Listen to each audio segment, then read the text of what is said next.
Welcome everybody. Welcome everybody to Fandom Nights, where we break down pop culture one fandom at a time, and we don't flub our words. I'm Chris. I'm Flub. And I'm Flurp. And today we are talking about Avatar: The Last Airbender, Book 2, Chepisode 2, The Cave of the Two Lovers. Dun, dun, dun. The Cave of the Two Lovers. It was released on March 24th, 2006. And Dustin, take us away. Katara is teaching Aang the octopus arm, and the nomads playing the guitar walks by Team Avatar. That's kind of like where it opens. Roving hippies. Sokka's just sitting there in his underwear. Yeah, I call them stoned hippies. They kept forgetting things and stuff like that. The nomads. Yeah. So then it cuts to Iroh and Zuko, and they're looking for food in the woods. What? Chang and Lily were two of their names. And Moku. Chong and Lily. It was Chong and Moku were the two guys. Lily is the girl. Yeah. Cool. Cuts to Iroh and Zuko looking for food, and Iroh finds this tea leaf that could be the white dragon bush or the white jade bush, which is poisonous. He's like, it could be delectable tea or deadly poison. I love it so much. He just loves his tea so much he's willing to risk poisoning himself just to drink it. Yeah. So back to Team Avatar, and the hippies are smoking some herbs, and Sokka Were they smoking? No. Oh, okay. I was gonna say I don't remember that in a kid's show. I was just making a joke. And Sokka is worried about where he's going, and then Chong says, "You need to quit worrying about where you're going and focus on the going part. Don't focus on the destination. Focus on the journey, essentially." Right. Would you guys consider yourselves more destination people or journey people? Destination. For sure. Yeah. You're just I just want to get there and be done. Mm-hmm. Yeah. Sure. I'm more about the journey, personally. I think I'm more about the journey too. I need to be more about the journey. Yeah. So you can take a lot of lessons from the. So hold on, you're Sokka in this situation? Yeah. You're Sokka, and then we're. But I'm not irritated at them for anything. Right. Yeah. So then they explain that the two lovers forbidden from one another, Two young lovers. Yes.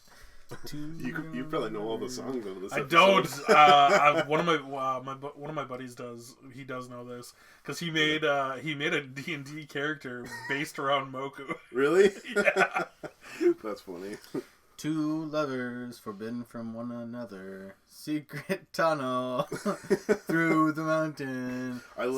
Secret tunnel. Sorry, I wrote down that lyrics. Yeah, that's the one thing I do know is the secret tunnel. And I only know that because there's this YouTuber called Trey the Explainer, and he just talks about like cryptozoology and just all this different stuff. And he was talking about the Icca stones from Nazca, Peru. Have you ever heard of those? No. It's this thing where the story is that when people die, this ancient culture would carve on the stone like a scene from their life, and they would put this stone on the grave, and like, oh, that's so and so, he died doing this, and this is a scene from his life. But on these stones that have scenes from the life, there's like pictures of brain surgery, there's pictures of people riding dinosaurs, and like all this crazy stuff. And so this guy, Trey the Explainer, he was talking about, well, here's the real story. This random dude from Peru and this English guy got together and found 10,000 of these stones in a secret tunnel. And he kept like referring back to this episode and just calling it a secret tunnel. And he's like, no one's ever seen this secret tunnel. And it was just a really funny episode. And I'm like, that sounds so familiar. What's that from? And then I watched this episode and I'm like, oh, it's from this episode. That's awesome. Yeah.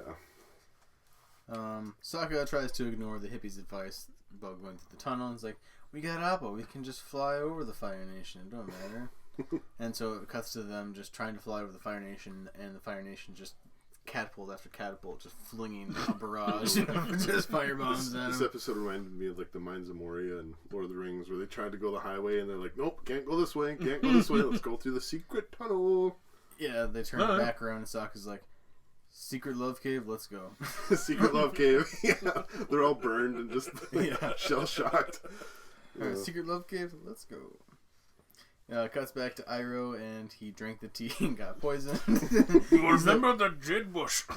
He was like, if the what does he say? If the poison reaches to my lungs, I won't, or my throat, I won't be able to breathe. He's surprisingly calm about this too. Oh, He's yeah. just like itching, like it's all over me. But as soon as it reaches my lungs, I'll die. He's like, I found some bakue berries. They used to be good for me to help with the white jade bush, or they could be machioli berries that cause blindness. And I'm like, no, please don't eat those. Yeah. And Zuko's just like, stop it. Zuko's like, we don't have time for all this nonsense. Let's get out of here. Zuko decides to go to the Earth Nation rather than get caught by Azula. They're like, we could go to the Earth Nation, where we're probably going to get stand out as Fire Nation people, or we can go back there towards Azula. Alright, Earth Nation it is. Cuts back to the hippies, and they mention the curse that kills people in the mountain. I love how Sokka's just like, curse! What? All this and now a curse? Now you're telling me. And then he's like, oh yeah, the rest of the song is, and I. And I. So then Lily notices the fire from a distance, and then Katara says, that's not the fire, that's like the Fire Nation tracking us. Like, because she thought it was some campfire or whatever. Mm-hmm. Or maybe it was Maku. I thought it was Lily. But I wrote down Maku, but now to think about it, I think it might have been Maku, because I think that's the first time you hear it. It's Moku. Maku. Yeah. Mako. Mako. No, it's Mako from the future. He's time traveling back. Oh, yeah, he's not a Legend of Korra. No, yeah. It took me a second. I thought you meant from our future. I'm like, wait, what? Okay. So, believe it or not, I know that. So, about Legend of Korra, and speaking of Mako, do you know who does the voice of Mako? I do. I looked it up. I can't remember what the guy's name is off the top of my head, but he plays Ted Bundy in Married with Children. He's the son. Whoa. Yeah. Okay. And I'm like, he sounds nothing like Weird. him. Like, it sounds really different, but. The hippies say that love, they can get through anything. And then Aang looks at Katara, and he just knows he can do it. He's like, we can do it, guys. We can do it, guys. We can do it. The Fire Nation shoots down the entrance of the cave and traps them all together. And poor Appa, he's just all claustrophobic. He's just like like a cat backed into a corner or something. Right. I love the Fire Nation soldiers at that point. Where one guy's like, "Should we follow after them?" No, man. Have you heard the song? I forgot about that part. Secret tunnel and die. Have you heard the song? It's just so popular. Sokka declares that, or the hippies tell him that they made the whole labyrinth of tunnels throughout the whole mountain or whatever, and Sokka's like, well, I'll just like draw our way of what we walked to try to It's a figure very out. smart plan. Right. And he's in charge, and he's like, look, we're gonna figure this out. But Then it cuts back to Zuko and Iroh, and they get help in the Earth Nation, and this Earth Nation woman offers dinner, and Zuko says they gotta go, but she mentions roast duck, and Iroh's like, where do you live exactly? I know. Wait, you mentioned food? Cuts back to Sokka, and he's led them to 10 different dead ends. And I think it was the same dead ends too. Some of them. same dead end 10 times. Or something. He's like, how is this possible? We unless all the tunnels are a labyrinth or are moving. They're changing, yeah. And then all of a sudden you hear the earthquake or whatever, and you're like, what the heck is that? You missed my favorite part about that. What? Because when the cave-in, the torch thing. With Appa? No. Yeah. They So when have a they're set like, number oh of yeah, torches. so we've got a torch and she lasts about 2 hours. Yeah, we've got 5 of them, so that's 10 hours of torch. Not if you light them all at once. Yeah. Sokka's just the voice and then of of reason course all the she's time. like, oh yeah. I'm like, what are you smoking? Herb. I'm telling you, they're high. Chong says, all we need is love. We don't need a map. Right, little buddy? As he's talking to Aang. And Aang's like, yeah, but a map would be nice. think love's awesome. Love's man, great, but a map would also be map nice. would be awesome right now. We missed the wolf bat too, or does that come later? That's coming in. Oh, okay. Sokka declares that the tunnels are moving, and then Zuko, it cuts back to Zuko, and he hears the tragedy the Fire Nation has done to these nice Earth Nation people, and he kind of wakes up a little bit, more woke. I was waiting for that one. He's more woke, as my generation would say, I guess. And he's like, "Oh man, like we're actually like bad people. This is Wait, are we the bad guys? yeah, Are we the baddies? Are we the baddies?" Sokka cuts back to Sokka, and he hears noises, and all of a sudden they see Wolf Bat, who starts attacking them. That one single Wolf Bat, and Appa freaks out and burns his foot off the torch or whatever, and starts banging off the walls and causes them to collapse, and it splits Aang and Katara together, and then Sokka's left with all the hippies but himself, which was perfect. Yes, I could not imagine you like being alone with like nothing but like hippies. If like you got locked in the Amazing Grace cafe and just had to like sit and listen to like, all right, open mic night. We should start a band and just go to Amazing Grace once everything's opened back up and just sing Secret Tunnel to everybody. That'd be awesome. That would be. I'm gonna learn that song actually. Maybe this will. Yeah, you gotta flush out the rest of the song. Though. Yeah. And die. Okay. Sokka, after it collapses, immediately starts trying to claw his way through because he's like, "No, not stuck with these people." He's like, "No." After that, it cuts back to Zuko, and the girl that's his age that he's sitting down with asks about his burn, and and she says, "I have too been hurt by the Fire Nation." Yeah. And then it shows her leg, and it's just been burned, and his eyes just widen up, and he's just like, "Whoa." Well, one eye gets wide. Sorry. We're sorry, Zuko. We didn't mean that. You just one eye. Oh man. So then it cuts back to Sokka and the singing hippies, and Sokka is super angry the entire time. They just keep singing as he's like walking behind them. He's just like about to like rip his hair out. And then it cuts to Aang and Katara, and they stumble across a tomb, and they find out. Well, they think it's the exit, but then they open it up, and maybe it's a way out. And they find a tomb, and it's the two lovers from the legend. And the legend is they met at the mountain that divided the villages. It's a kind of a typical Romeo and Juliet kind of thing, both from different villages. The villages hate each other, and then the village, and then they learned earthbending from the Badger Moles, and the two of them became the first earthbenders, which I thought was pretty cool. See, it doesn't make the reference that the Badger Moles are the first earthbenders. It says that they became the first earthbenders. But it says they learned earthbending from the Badger Moles, and they became the first earthbenders. I think as like people, like they don't. I don't think like they like. Besides the dragons, I don't think like they reference like creatures as like benders. Right. Because like Badger Moles like aren't like they don't say that they're earthbenders, even though they're earthbending, and then they don't say that like the sky bisons are airbenders, right? Even though they are airbending. Yeah. Also, like that, this is the only issue I have with like the story of that versus like Legend of Korra, where you find out where people got bending from. Oh, the lion turtles. Yeah. What do you mean? Because like the lion turtles had to gift bending to people, right? And then like they were able to take it away. So like how that's why I'm like curious how these people learned how to earthbend. Well, because remember there's many lion turtles. Yeah. Yeah, I guess that kind of contradicts it, but well, see, that's why I guess it's explained in the world that yes, even if it doesn't explain that Appa is airbending, it's kind of just self-explanatory that he airbends because of, like you said, like the science of it. Right, like he's so heavy, in order to actually fly, he needs to airbend in some capacity. Or you know, the dragons, they may not be able to shoot fire out of their claws or whatever, but they still breathe fire, and that's kind of the essence of how they learn firebending, techniques of firebending, and the badger moles for earthbending, and The moon. The moon for the for the waterbenders. Yeah.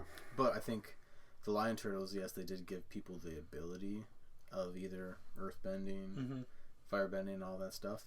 But it's also told when we learn about Juan and stuff is that there was dozens of lion turtles. So there was more lion turtles of having abilities, like because and this story is just that they learned earthbending from the vaginals. That doesn't say it. Also, part of that story could be a lion turtle that was there at some point. And I'm more curious if this is more of just like a local legend on like the origin of the city, right? Because like technically, if like you don't have like the gift or like fire or bending gifted upon you by a lion turtle, like how would you have like people naturally born with the gift? Or maybe they were born with the gift and they didn't know how to use it or control it until they saw the badger moles, and that's how they learned it. Right. Yeah. Anyways. Yeah, I think they had the ability to, like, you're force sensitive, but unless you have a master to train you, you're not gonna know how to use your ability. Yeah, there's no way you're gonna know how to shoot lightning. So basically, it says that they became the first airbender or whatever. After they built a lot of tunnels in the mountain, and one day the man didn't come back, and the man lost his life in a war, the woman was very upset and started unleashing rage with her earthbending, and could have destroyed them all, but declared the war to be over and made both parties essentially like clean up the villages and unite. The woman was named Oma, and the man was named Shu, and that's where the city of Omashu comes from. Cool. I like that origin story. It's nice. I watched that episode with Kelsey, and she was just like, when I was like, "Oh yeah, they find a tomb," she was like, "Oh," I'm like, "Just wait, it gets sweeter." Back to Sokka, and him and Moku are arguing. Well, better say Sokka is losing his cool with these stoned hippies. Katara said that she has an idea with Aang, and that they must trust and love and kiss. And this is when they had like the little misunderstanding. Aang's like, I wouldn't want to kiss you. No, I don't not want to kiss you. I mean, if it was between kissing you and dying, of course I'd rather kiss you. What I'm saying is, I'd rather kiss you than die. Yeah. Just keep digging a hole.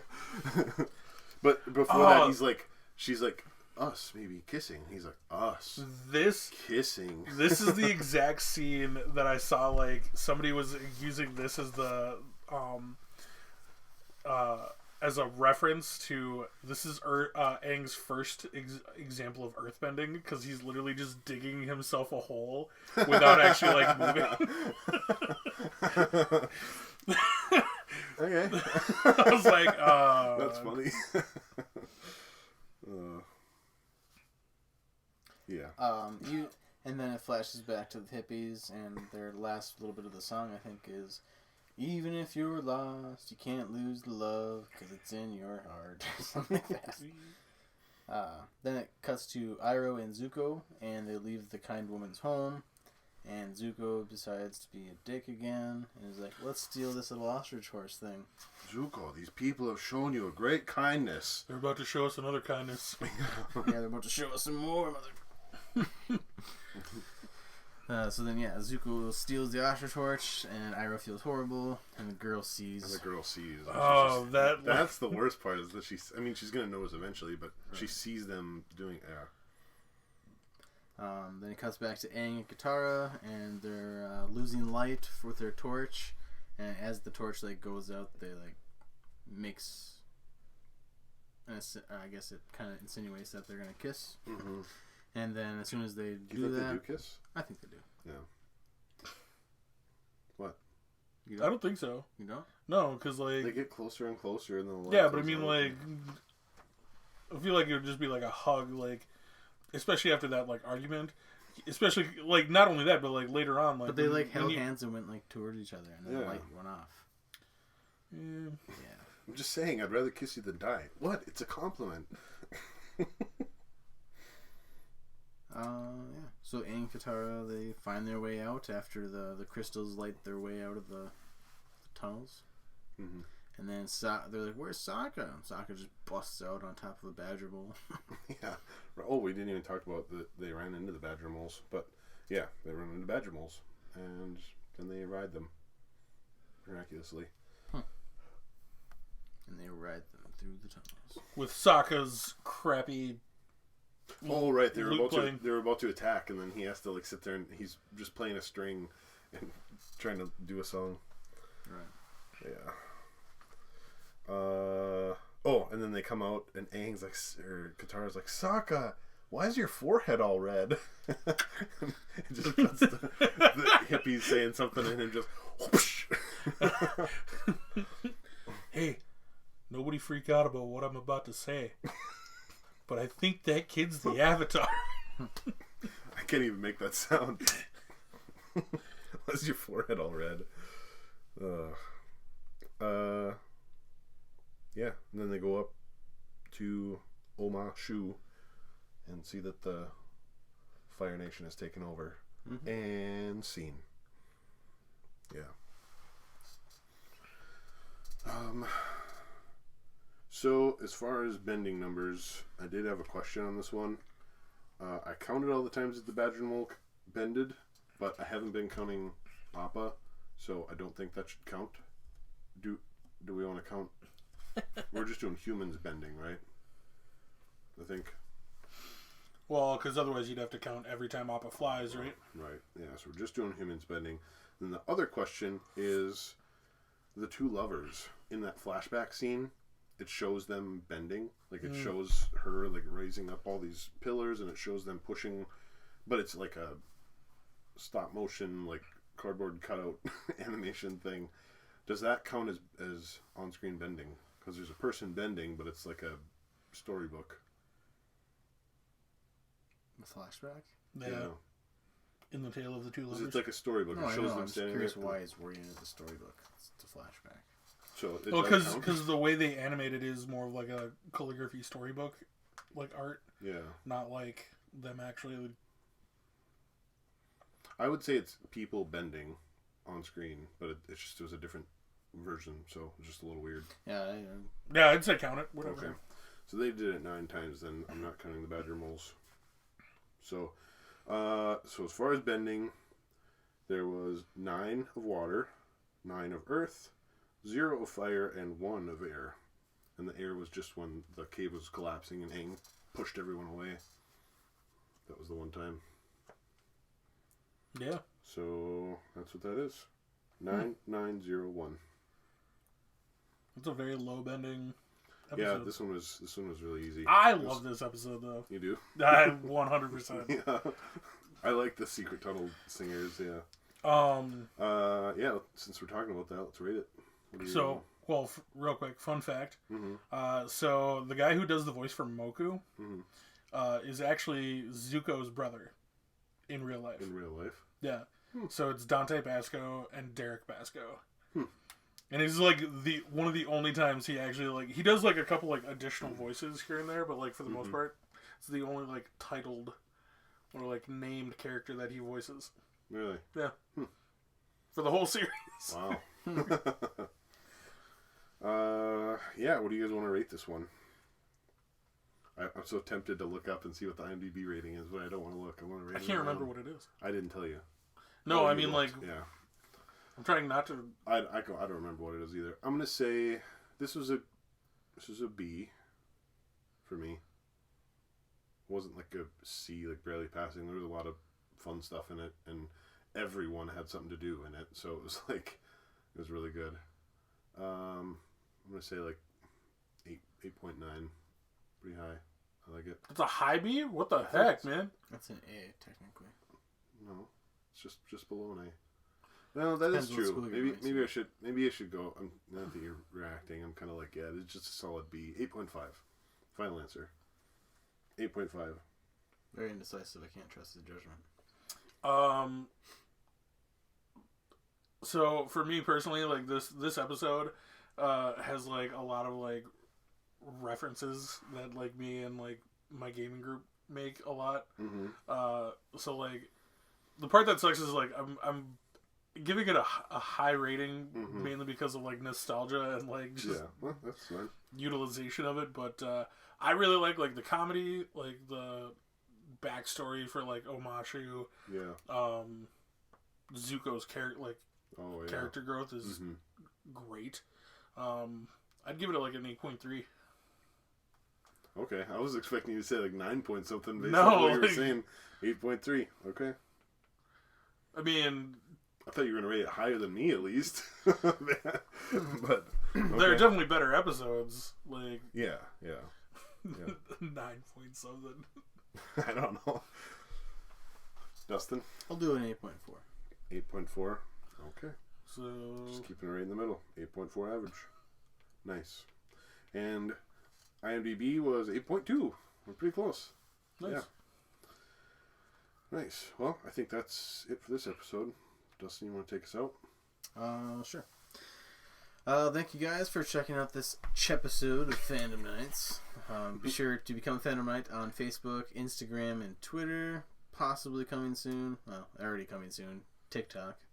And I think that's all we got for you today in this Chepisode. So as always, subscribe and share to everyone, the whole world. And yeah, Appa? Yep.